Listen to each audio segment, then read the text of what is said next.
pressure. Okay, so when they are receiving things, or when they are buying things, they buy it in full. They will never tolerate even a small amount of difference in the weight. But when they are selling, when their old dealings come, what happens? They are the most deceitful people.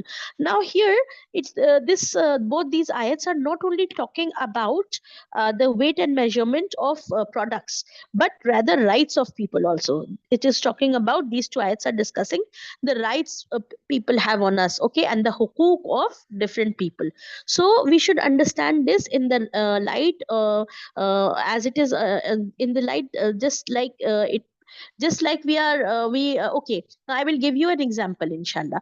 First, let me tell you about the rights. So when those people, what happens when they come to their rights? They demand full rights, that all my duties, all the duties people have towards me have to be fulfilled, and all my rights have to be given to me. But what happens when they have to fulfill their duties? They lag behind.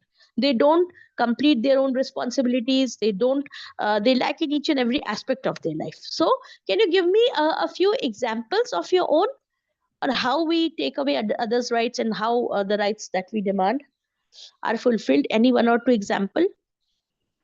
And this is one of the major causes of arguments and fights amongst us. Not fulfilling others' rights. The rights others have upon us, we don't fulfill them. So this is very common, and it has become very common even in families. Okay, so can you give me an example how we fail to fulfill others' rights? After that, I will come to the economic part of this, inshallah. Yes.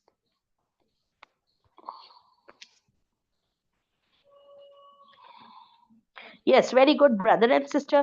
Rights of property distribution, very nice. Yes, that's very common amongst Muslims nowadays. We don't give the shari haq of sisters mostly. Yes. Then the rights of parents. You know, we demand everything from our parents. We ask them to fulfill their duties, but are we giving them back just as they deserve? No, we are not doing it. Yes. And more examples. Yes, maids, helpers. Very good. Excellent. This is a very good example. So, what is happening? When we are taking work from our helpers, from our domestic maids, helpers, what we are doing? We are demanding them to complete their work completely. We are demanding full. We have so many demands from them. But when it comes to giving them salary or helping them in their life, we fail to do it. So it's a very good example. It's a very good example of oppression. Yes. So we can write endless examples. Okay.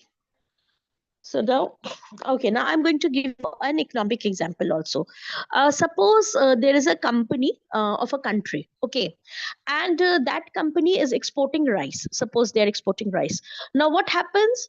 Just think, a few of the employees, or maybe a handful of the employees of that company, what they decide? They decide to reduce the weight of the packed material.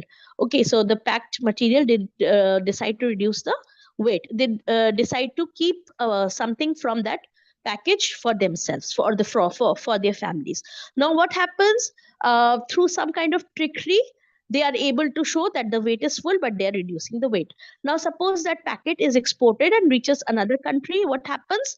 The slowly, when this is continuing, even if a handful of employees is doing this, then what happened? The whole company will be defamed, that this company is not selling its products in an honest way. Okay, then slowly the whole country will also be blamed. People will stop exporting or importing from that country, and it's happening. This is happening. Okay, so this is an example. This is a true example. Now what will happen? That company will have to stop its export, and then when the export is stopping, it is in again, now it becomes a chain. It becomes a vicious circle. Now when the export is stopping, uh, what is happening now? The economy of that country is suffering. How? The company which was exporting, it is going to shut down. It will be closing. Then the farmers who used to supply raw material to that company, to the rice company, they are going to suffer. So it will become a complete chain. So just imagine the dishonesty of a few employees, how it is making so many people suffer. So this is a true example. This is like, it was, it was from a country which I don't want to name, but this had happened to one of our neighboring countries, where a whole company was shut down just because of the dishonesty. So we have to be very, very honest in all our dealings, inshallah. Okay, so now let's move forward. So even a single amount of treachery, or a single right that we are not giving, it affects the whole society. We have to remember this, inshallah. Now let's move forward to the next ayat. And now ayat number 4, that is, do they think that they will be resurrected for reckoning? So do they, sorry, I'm sorry, do they not think that they will be resurrected for reckoning? So they have forgotten that they will be they will be be called for they will be Allah will be calling them to account for their deeds. They just forget this. So when do we do this kind of things? When we completely forget that one day we have to go and stand before Allah subhanahu wa ta'ala, and we have to be accountable for our deeds. We forget, when we forget our own accountability, what happens? These kind of things happen. Okay, so now Allah subhanahu wa ta'ala is questioning us in the next ayat on a great day. So when this is going to happen, when this accounting will take place, this accounting will be taking place on a great day. Now again, here, just like the previous surahs, we can see how beautifully Allah subhanahu wa ta'ala is explaining this ayat to us through questioning. So this is a very important form or methodology of teaching, imparting knowledge through questioning. Okay, so now Allah subhanahu wa ta'ala is asking us to that, do they not think that they will be resurrected for reckoning on a great day? Have they forgotten that, or have we forgotten it?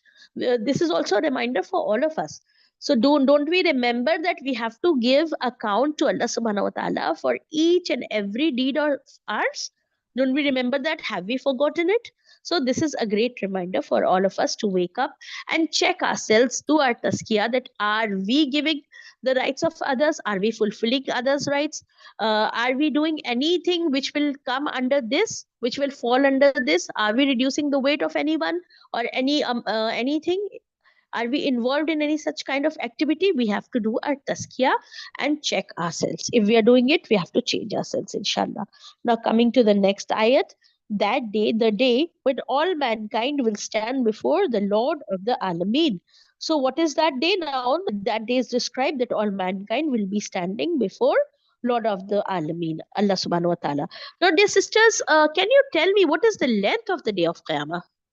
Do any of you remember that?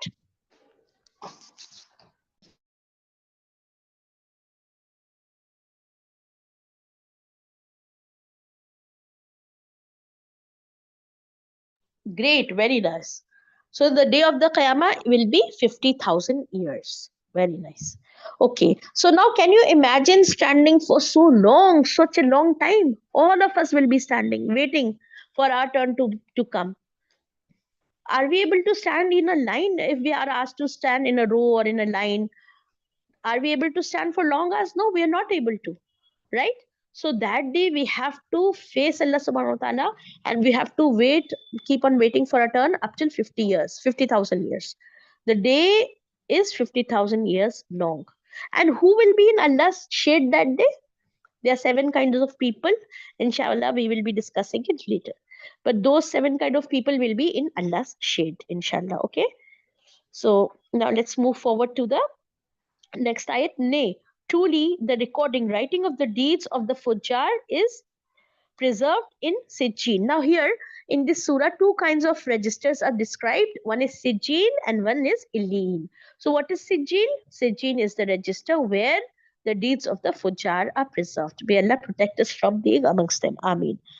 Okay, and number 8. And what will make you know what Sijjin is? Now again, the questioning is coming. Again, Allah subhanahu wa ta'ala is explaining Sijjin to us through a query. Okay, so see Quran, what does Quran do? It asks us, it pokes us to keep on pondering, it asks us to keep on contemplating.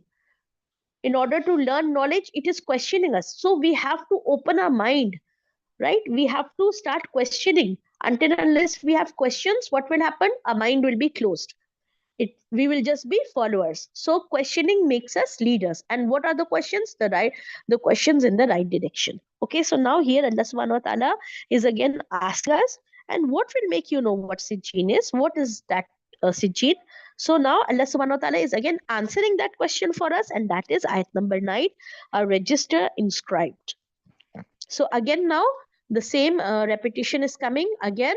Allah subhanahu wa ta'ala is talking about destruction for those who deny. Now earlier it was destruction for those who give less in weight and balance, and now coming to the ayat number 10, Allah subhanahu wa ta'ala is saying, woe that day to those who deny, for the deniers. Now can you tell me how even after having faith, there are a lot of people who deny this day? So how they do it?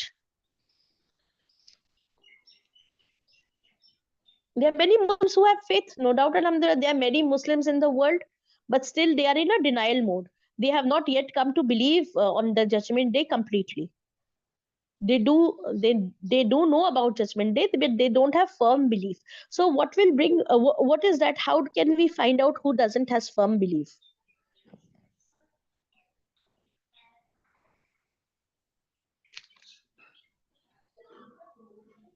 Yes. Okay, now let me answer that question for you. Those people who do not follow their faith with actions, whose actions are just against their proclaiming from their mouth. Okay, so they are denying this the day of recompense by their actions. So we have to be very careful so that we don't fall into that category, inshallah. Okay, we are not denying this day through our actions. There are people who are denying, they are direct people, there are people who are denying it directly. They don't believe in Allah subhanahu wa ta'ala, they don't believe in the qayamat, nothing. But there are Muslims also who by their actions are in actual denial mode. They don't have firm belief. So we have to improve our belief, inshallah. We don't have to fall into this category of denial by action. Okay, we have to protect ourselves now. And what actions are there? These the actions here, those actions which are giving less in measure and weight and not fulfilling others rights, these actions. Now coming to the next ayat number 11, those who deny the day of recompense. So these are the people who deny the day of recompense, who don't fulfill others rights, who reduce weight, and none can deny it except every transgressor beyond bounds. Now here it is talking about those people who are denying it by their mouths as well. So who is that person who is denying this day of recompense? It is denied by those people who are great transgressors. When our verses of the Quran are recited to him, he says, tales of the ancient. Now here these ayats are talking about the mushrikeen. What they say that these are nothing but tales of the ancients. Ayat number 14, nay, but on the nay, but on their hearts is the run covering of sins and evil deeds which they used to earn. Okay, so what prevents them from believing Allah subhanahu wa ta'ala? Their evil deeds, their sins and their evil deeds covered their heart, and due to this they do not believe in the Quran, and they take this Quran as tale of the ancient. Now coming to ayat number 15, nay, surely they, the evildoers, will be veiled from seeing their Lord that day. So on the day of recompense, on the day of judgment, what will happen? Allah subhanahu wa ta'ala will appear in his full majesty. And who will be able to see him? Who will be able to see him? Only those who are true believers, who love Allah subhanahu wa ta'ala, who love Allah subhanahu wa ta'ala, and who are true believers and who follow their faith with action. They will be able to see Allah subhanahu wa ta'ala. And the others, they will be denied. There will be a veil, and they will be denied from seeing Allah subhanahu wa ta'ala. Okay, now moving to ayat number 16, then verily they will indeed enter hell and taste the burning, they will indeed enter and taste the burning flame of hell. Allahumma jinna minan nar, Allahumma jinna minan nar, Allahumma jinna minan nar. Dear sisters, whenever we hear the ayat of hellfire or we read it, we should always seek Allah's protection from it at least 3 times. So what will happen that day to those deniers? They will be entering into hellfire. Then it will be said to them, ayat number 17, this is what you used to deny. So now you used to deny the day of recompense, now you're facing it. And this has come to you because of your denial. At number 18, they verily the record writing of the deeds of Al Abrar or the pious believers of Islamic monotheism is preserved in Illiyun. Now, here the second register is described, and that register is Illiyun. Okay, Illiyun, sorry. Now, hope you remember what was the name of the first register, which is there for the Fujjar, for the transgressors. Can you write it in the message, please?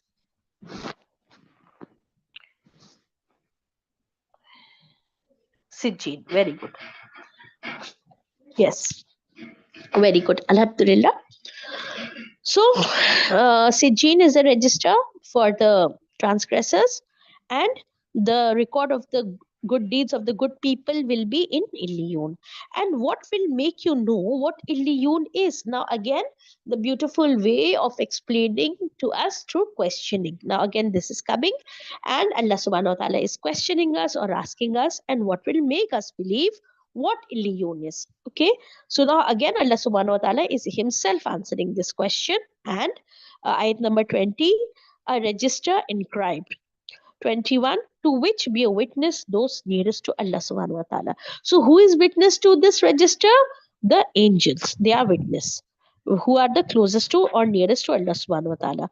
Ayat number 22, verily al-abrar, the pious believers of Islamic monotheism or Islam will be in the delight of paradise. Okay, so they will be in Jannah. So let's all do dua for Jannah. Whenever we hear the ayats of Jannah, we should ask Allah subhanahu wa ta'ala 3 times for Jannah. And whenever we hear the ayats of hellfire, we should seek Allah's protection 3 times at least. Okay, so may Allah make us amongst those who earn the Jannah. Ameen. Now coming to the next ayat number 23. Now here, this from here onwards, these ayat are describing the beautiful Jannah. How the Jannah will be, it is described here, inshallah. So let's read this ayat and let's be happy by reading this ayat, and let's ask Allah subhanahu wa ta'ala to make us amongst these people. Ayat number 23, on thrones looking at all things. So they will be sitting on thrones, the people of Jannah, and they will be looking at all things. And how will you recognize them? Now here I am asking you, the recognition is ayat number 24. It tells us you will recognize their faces, in their faces the brightness of delight. So that day their faces will be shining very bright, very beautiful, and they will be delighted, and that delight will be reflected on their faces. They will be given to drink of pure sealed wine. Ayat number 25. Ayat 26. The last thereof, that wine, will be the smell of musk. And for this, let us all those who strive want to strive. That is, hasten earnestly to the obedience of Allah subhanahu wa ta'ala. Now, here this ayat is also describing the drink, and the drink, the last part of that drink would be like musk. Now, Allah subhanahu wa ta'ala is telling us about these ayats, and after telling us about these ayats, what Allah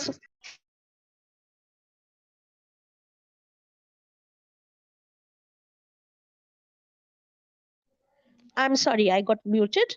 So now Allah subhanahu wa ta'ala is telling us about this ayat, and motivating us at the same time. So Jannah is described, the beauty of Jannah is described, the drinks of Jannah is described, and at the same time, uh, we are asked to work for it, inshallah. So we have to hasten and we have to rush in doing good deeds, inshallah. And what better time than Ramadan? So I hope all of you are doing productive things in this Ramzan and spending your time mostly with the Quran and doing productive work, inshallah. Now, coming to the next ayat, it is that wine which will be mixed with taslim.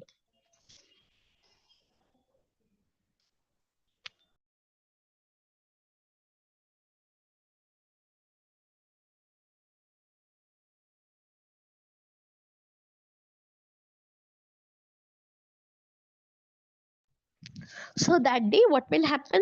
The wine of Jannah is described. It is that wine which will be mixed with tasneem. A spring, now tasneem is described. What is tasneem? It is a spring whereof drink those who are nearest to Allah. May Allah make us amongst those. So this spring will be served to only those people who are nearest to Allah subhanahu wa ta'ala. Now, at number 29, verily, during this worldly life, those who committed great crimes used to laugh at those who believed. Now we are talking about the mockery that people used to do of the believers. Now, dear sisters, many of you would have been wearing hijabs, and you must have faced some kind of mockery or some kind of looking down upon in your lives. So, we should never lose hope when someone laughs at us because of our faith or because of our dressing in Sunnah way.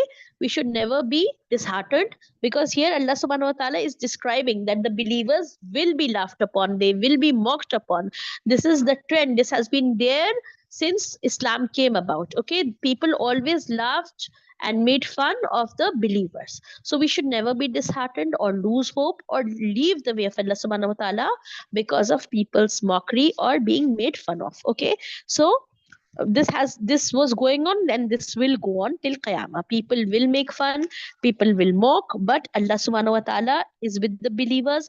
And first we are getting the good tidings, the glad tidings of Jannah, and after that the believers are asked not to lose hope because of the mockery. So what is happening now? The ayat number 30 is describing, and whenever they passed by, uh, verily, during the worldly life, those who committed crimes used to laugh at those who believed. So believers were laughed upon. At number 30, and whenever they passed by them, they used to wink one to another in mockery. So believers were mocked upon also. But in spite of all this, we should never lose hope and we should have firm faith and follow the Quran and the Sunnah always in our life. No matter who's laughing at us, no matter who's making fun of us, we should not care about it. At number 13, and when they return to their own people, they would return jesting. So this happens. This is happening in the office. This is happening in schools. This is happening in universities. Everywhere it is happening. In India, it's less, but in Western countries, it's much more. So believers are mocked upon, they're laughed upon, and people jest about them. So we should never lose hope or get disheartened because of this. Ayat number 32. And when they saw them, they say, verily, these have indeed gone astray. So what is happening here? The disbelievers, they call the believers as astray. They say that these are those who are misguided. Okay, so in reality, what is there? In reality, it is just the opposite. At number 33, but they, the disbelievers, sinners, has not been sent as watchers over them, the believers. So they are nothing. We should just ignore their laughter, their jest, their mockery, because they are not guards upon us. Okay, so we should not pay any attention to them, but we should just ignore them and leave them at their mockery. But this day, the day of, again we're coming back to the day of recompense or qiyamah, but this day those who believe will laugh at the disbelievers. Now what is happening? The whole situation is completely changing. And when this will happen, can you tell me when the whole situation will change? What day will change the whole situation? Yes, I want you to respond. Yes, Alhamdulillah, good. So there will be a complete reverse of the situation. And when will that be? Yes, that will be on the day of judgment, on the day of Qiyamah. Now the whole situation will change, and that day, what will happen? Those who believe will laugh at the disbelievers. They are going to laugh. Why? See, this ayat, this is not talking about that believers are going to mock the disbelievers. No, it is not. We should not take it in that sense. The believers are not mockers. Okay, we should never think that. But they will be laughing. Why? Because they will be happy, right? And they will be thinking that used to laugh at us, but we used to believe, and see how our belief has made us victorious. So the believers will be laughing in that sense. Okay, and on high thrones looking at things. So that day the believers will be on high thrones and they will be looking at all things. And that day, again, ayat number 36 describes, are not the disbelievers paid fully for what they used to do? So this again, Allah subhanahu wa ta'ala is questioning us, and this question is ending, um, ending this surah, and Allah subhanahu wa ta'ala is leaving us to contemplate, to ponder, to think about the answer, that what is the question, and are not the disbelievers paid fully for what they used to do? So this is a very beautiful way of ending a surah, through questioning. So that day, the disbelievers will definitely be paid in full for their evil deeds. And this ayat is ending here. Are not the disbelievers paid fully today? So it's leaving us to ponder and think over this ayat. Okay. So now let's move forward. Alhamdulillah, we completed this surah. We understood the word to word meaning and the short explanation. Now let's move forward to the reflection points about this surah, and also the action points that we have learned from this surah. So in the meantime, I'm sorry, I would like to ask you, dear sisters, would you like to add any point of yours here? Or Wahida Baji, would you like to add something here? Alhamdulillah, you're here today with us. So would you like to add some point of yours?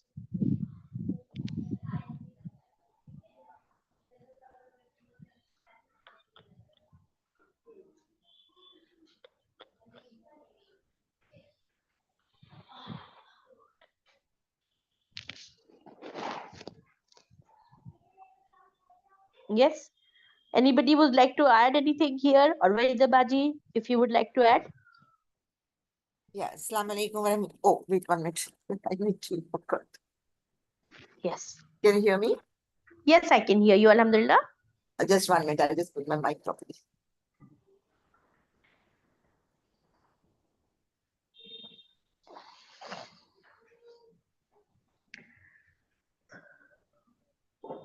Yes. Assalamu alaikum. Wa alaikum assalam, Baji. Ji. Yeah. I just wanted to give it a reminder again that how this just Amma talks about most of the surahs are to do with so far about Judgment Day and how the situation today, as you mentioned earlier, what you see around us, what we experience in universities and in markets and when we are traveling around us, and how people are laughing at us and all. And it is so perfect and so just of Allah subhanahu wa ta'ala, alhamdulillah, that he said on that day, we will be the one who will be laughing. فَالْيَوْمَ الَّذِينَ آمَنُوا مِنَ الْكُفَّارِ يَضْحَكُونَ. They will be laughing on the throne. They will be sitting and observing. And هَلْ سُوِيبَ الْكُفَّارُ مَا كَانُوا يَفْعَلُونَ. Isn't the disbelievers rewarded for what they used to do? I mean, it is so just, So in this world, we never get our justice. However much we try, we'll never, none of us, get justice, 100% justice. I mean, we may even punish the culprit by giving them life sentences and so on and so forth. But what about the feeling that somebody is hurt? What about the emotions, right? What about the pride that somebody is allowed due to injustice? So, alhamdulillah, on that day, the happening of Judgment Day is evidence to the fact that Allah is Al-Adl and Allah is going to be just with everybody, inshallah. Jazakallah khair, Baji. Now let's move forward with the reflection points from this surah. Point number 1. We have to have honesty in trade. So whatever trade we are doing, alhamdulillah, most of the sisters these days, they are involved in small time businesses from home. So we should be very, very careful, dear sisters, that we have to trade honestly. Even a small amount of mistake will land us into great trouble, and it is a very unacceptable thing. Even if we don't consider it as a huge sin, but it is a huge sin. So here this surah is reminding us in a very powerful way to have honesty in each and every dealings. Okay, be it business, be it in our studies, whatever we are doing, we have to be absolutely honest, and we have to have integrity. So the importance of integrity is great in a believer's character. A believer's character revolves around honesty and integrity. So we have to make sure to have and imbibe these characteristics inside us, and we have to keep on checking ourselves, in order to improve our own personalities and in order to improve our own characters. So honesty should be there in all our dealings, when giving others rights, when trading, when doing any kind of business or any kind of dealings, we have to have complete honesty. So coming to the next point, that is accountability in the hereafter. So why this is so important to be so careful? Because we have to give accountability to Allah subhanahu wa ta'ala. We will be called to account. Allah subhanahu wa ta'ala will take us into account for each and every action, each and every deed, each and every word we are uttering, right? So we have to be overly careful and double careful in order to escape any kind of sins, inshallah. Now, coming to the third reflection point, that is the deception of this world. So, we people, we are being blinded by the deceptions of the world. You can see the shots these days. What are they? They are full of mockery, deceptions. People are making fun of each other, and the audience is enjoying watching these things. Okay, even the shots what they deal with, mostly they are about how one person is cheating the other person, and this kind of cheating is being pictured and the videos are being made and people laugh on this cheating. So they are trying to normalize this kind of behavior, these the videos that are coming on YouTube, the Instagram videos which want people to laugh. What they are doing, they are normalizing these things. So we have to be very careful not to let our children watch these things, and we ourselves have to avoid getting entertained by these kind of stuff, because what is happening, this is just the deception of the world. What they show that small amount of cheating is nothing. They can do it. You can cheat your partner, you can cheat your customer, and these things are shown in a very normal way, but all these things are great sins, so we have to really avoid it. That's why Allah subhanahu wa ta'ala keeps on reminding us again and again in the Quran, and we have to be attached with the Quran in order to be guided always, inshallah. Now, coming to the next point, the scrolls of the wicked. Now here, uh, uh, the register for the wicked is described, that is Sijin. So may Allah subhanahu wa ta'ala protect us, and we have to be careful and conscious not to let our deeds be not to be deceived by this world, and uh, not to be amongst those whose scrolls are written in the Sijjin, inshallah. Now, the next point is the scrolls of the righteous, that is Illiin. So, the good deeds of the pious will be there. So, we have to work towards it. See, for everything we are working. For example, if I'm going to make iftar now, I have to put in efforts, I have to work. Similarly, to get Jannah, in order to attain Jannah, we have to work for it, we have to strive for it. We have to strive that our deeds are recorded in the register of the righteous. We cannot just sit idle and think that we are Muslims, we are going to get Jannah automatically. No, we have to actually work for it, inshallah. So, now coming to the next point, walking the righteous. And what is true success? Dear sisters, what is success according to you? What do you think success is?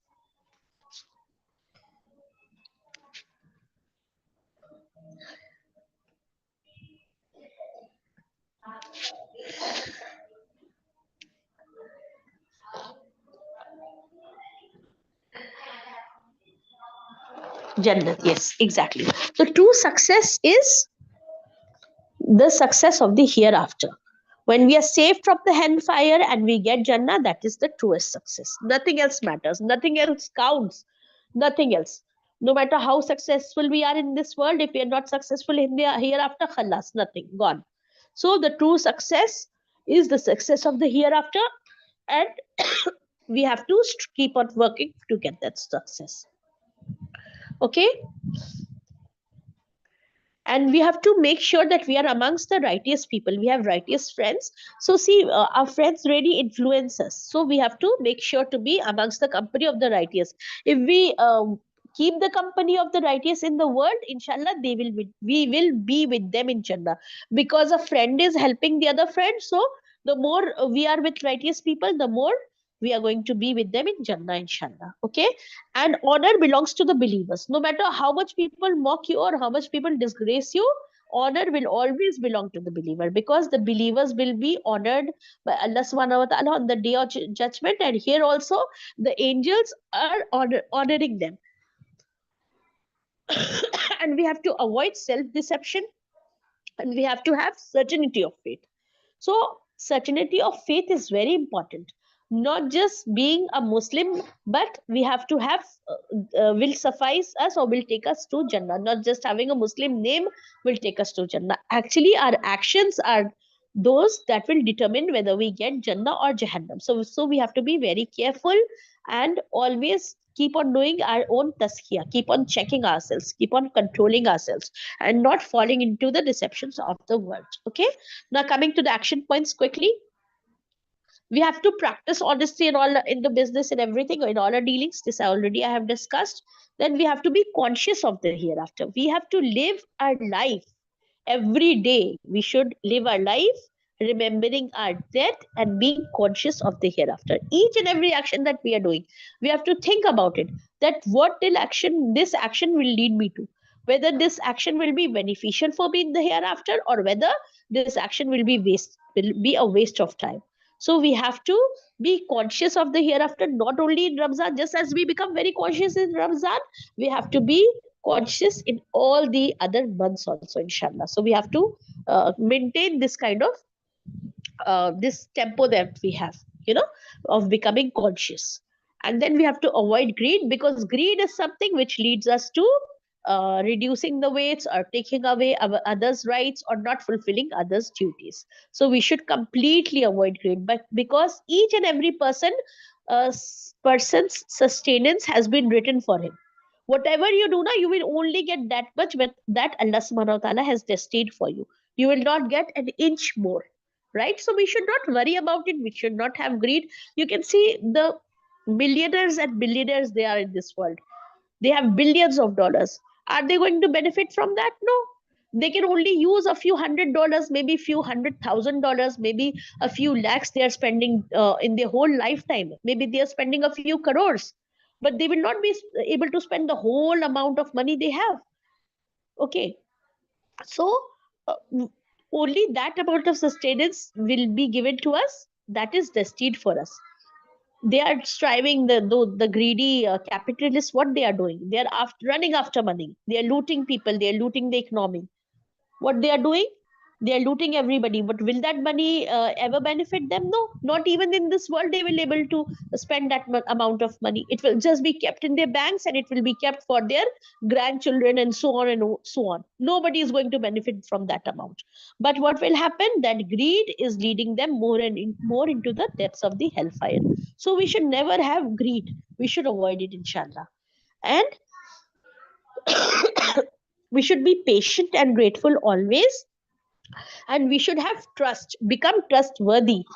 Okay, and also teach others to that. And we should keep on reflecting on our actions, and we should increase our connections with Allah subhanahu wa ta'ala, and always seek halal income. And also we should speak up for others. If we are seeing any kind of injustice anywhere, we have to stand up and we have to speak for them in a very nice way, not fight, but speak up for justice. Even if you see that somebody is not giving somebody's rights, or taking away someone's rights, or these cases are very common in Muslim society now. In all most of the families, these things are happening. Somebody is taking someone's rights, somebody is not giving shari property to someone, or many things are happening. So we have to what we have to do, we have to stand up for justice, we have to explain in a very beautiful manner, and try to resolve these issues and help ourselves, at the same time help our brothers, our sisters, our families, our relatives, our friends to become just. Okay, then slowly what will happen, the whole society will become just, inshallah. Okay. And then we have to keep on reflecting upon the Quran, keep on doing this throughout our life, which will strengthen our faith, and this will help us to become a better human being and a better Muslim.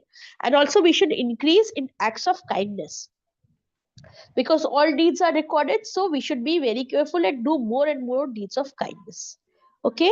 So that's it, let's end this session now on this note, inshallah. If any sister wants to add any point, you're most welcome, please do it. We have 5 more minutes to do that.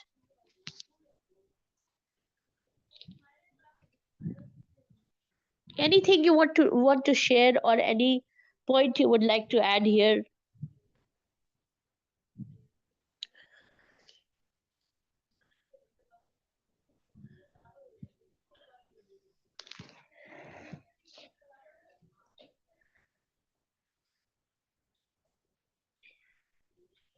Ameen.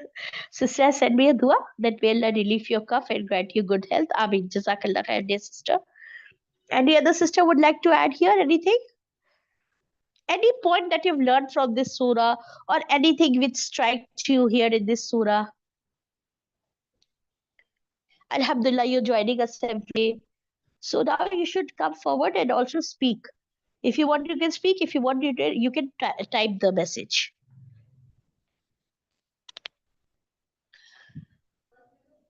Nobody wants to say anything?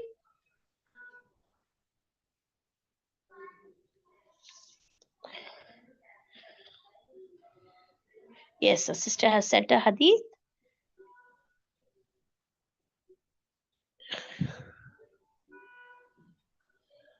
Very good.